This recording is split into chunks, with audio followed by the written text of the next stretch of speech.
مجھے یہ دل میں ہر روز طلب تھی کاش میں حضور کے روزے پہ چلا جاؤں، کاش میں آب زمزم جا کے پی لوں، کاش میں صفا مروہ پہ دوڑے لگا لوں۔ میرے دل میں یہ حسرت تھی کہ میں بھی جا کے مدینہ شریف دیکھوں، میرے دل میں یہ حسرت تھی کہ میں جا کے حضرت اسماعیل علیہ السلام کا مزار دیکھوں جو بیت اللہ شریف کے پرنالے کے نیچے ہے، حضرت اسماعیل کا مزار میں وہ دیکھوں۔ کہتے ہیں میرے دل میں یہ حسرت تھی کہ میں جا کے حجر اسود کو بوسے دوں، کہتے ہیں میرے دل میں یہ حسرت تھی۔ اب وہ بغداد کا غریب بندہ اپنی داستان سناتا ہے کہ 30 سال کی میرے دل میں یہ حسرت تھی کہ میں بیت اللہ جس کو پہلی نگاہ مارے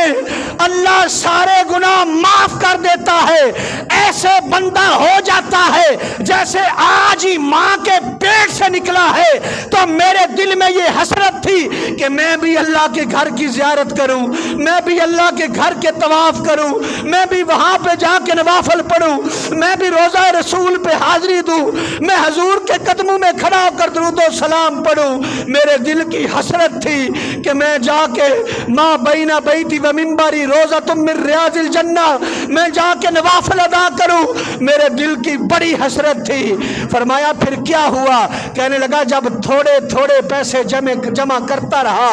حج کے لیے جمع ہو گئے، میں نے جانے کی تیاری مکمل کر لی۔ میرے ہمسائے گھر گوشت پکا رہے تھے، مجھے خوشبو پہنچی، میں نے بھیجا کہ جاؤ کہہ دو کہ میں گوشت مانگ رہا ہوں۔ جب لینے کے لیے میں نے ایک بندے کو بھیجا نا تو وہ میرا ہمسایہ کہنے لگا بات سن، یہ ہمارے لیے حلال ہے، تمہارے لیے حرام ہے۔ یہ ہمارے لیے حلال ہے گوشت، تمہارے لیے حرام ہے۔ کہتے ہیں میں حیران ہو گیا، پریشان ہو گیا کہ بھائی میرے ہمسائے یہ کیسی بات کر رہے ہیں، یہ گوشت ہمارے لیے حلال ہے، تمہارے لیے حرام ہے۔ میں نے کہا مجھے اس بات کی سمجھ نہیں آئی کہ تم یہ کیا کہہ رہے ہو، پکا گوشت رہے ہو، کہتے ہو ہمارے لیے حلال ہے تمہارے لیے حرام ہے۔ تو وہ میرا ہمسایہ رو پڑا، اس کی آنکھ میں آنسو آ گئے، رو کر کہنے لگا حضور بات یہ ہے تم تو حج کے پیسے جمع کر کے حج پہ جا رہے ہو نا، ہم اتنے غریب ہیں، ہمارے سر پہ ہاتھ رکھنے والا کوئی نہیں، یہ بچے غریب ہیں، ان سے پیار کرنے والا کوئی نہیں۔ آج کتنے دن گزر گئے ہمارے گھر میں کھانا نہیں پکا، ہم نے کھانا نہیں کھایا۔ مسلمانوں یہ یاد رکھنا قیامت کو پوچھا جائے گا، تم خود تو کھاتے رہے، ایک غریب تمہاری راہ تکتا رہا، تم نے اس کی معاونت کیوں نہ کی؟ حضرت شیخ سعدی ایک غریب آتا ہے مجھے کچھ دے دے، کچھ دیا تو گھر جا کے رونے لگ پے۔ بیوی نے پوچھا حضور اگر رونا ہی تھا تو اس غریب کو کچھ دیتے ہی نہ۔ کہتے ہیں بیوی چلیے میں اس لیے نہیں رو رہا کہ اس کو میں نے پیسے کیوں دیے، بلکہ میں اس لیے رو رہا ہوں کہ میرا ہمسایہ حاجت ماندے اور مجھے خبر تک نہیں ہوئی۔ میں اتنا لاپرواہ ہو گیا ہوں،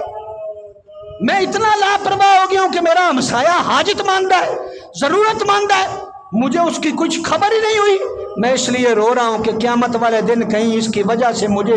پکڑ نہ ہو جائے میری، میں اس لیے رو رہا ہوں، اللہ مجھے معاف کر دینا، میرا ہمسایہ بھوکھا تھا۔ مسلمانوں یاد رکھنا، وہ کہنے لگے اے علی بن موافق بات یہ ہے کہ تم تو حج کی تیاری کر رہے ہو، آج کتنے دن ہو گئے ہم غریب ہیں، میرے بچوں نے کچھ نہیں کھایا، آج میں نے یہ مردار کا گوشت لائی ہوں اپنے گھر، حرام گوشت مردار کا اپنے گھر پکا رہی ہوں، اپنے بچوں کی جانے کے لیے،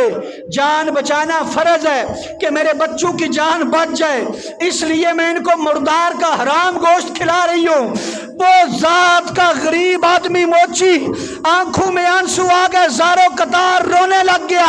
کہتا ہے خدا را اپنے بچوں کو یہ حرام گوشت نہ کھلانا، اپنے بچوں کو یہ نہ کھلانا، میں ابھی گھر جاتا ہوں اور انتظام کرتا ہوں۔ وہ کہتے ہیں عبداللہ بن مبارک میں نے 30 سال لگے مجھے ایک ایک درہم اکٹھے کرتے ہوئے، دینار ایک ایک درہم و دینار جو میں نے اکٹھے کیے 30 سال لگ گئے، وہ حج کی طرف، وہ آب زمزم کی طرف، وہ روزہ رسول کی طرف، وہ حضور کی جانیوں کو دیکھنا، وہ حجر اسود کے بوسے لینا، مجھے یاد تو آتا کماتے تھے میں نے سب کو ترک کر دیا، جتنے پیسے تھے میں نے اٹھائے اور اس غریب کے گھر رکھ دیے۔ جن بچوں کا کوئی سہارا نہیں تھا میں ان کا سہارا بن گیا، جن غریبوں کی کوئی خدمت کرنے والا نہیں تھا میں نے ان غریبوں کی خدمت کر دی۔ رب کعبہ کی قسم اٹھا کر کہتا ہوں میں حج پر نہیں گیا، میں نے غریبوں کی خدمت کر دی۔ جن سے کوئی پیار کرنے والا نہیں تھا میں نے ان یتیموں سے پیار کیا، جس غریبوں کی کوئی مدد کرنے والا نہیں تھا میں نے حج کے پیسوں سے ان غریبوں کی مدد کر دی۔ حضرت عبداللہ بن مبارک کہنے لگے رک جا، رب کعبہ کی قسم میں بھی اٹھا کر کہتا ہوں 6 لاکھ بندہ حج کر رہا تھا، کسی کا قبول نہیں تھا، تیرے اس ایک عمل کی وجہ سے رب نے 6 لاکھ مسلمان کا حج قبول فرما لیا ہے۔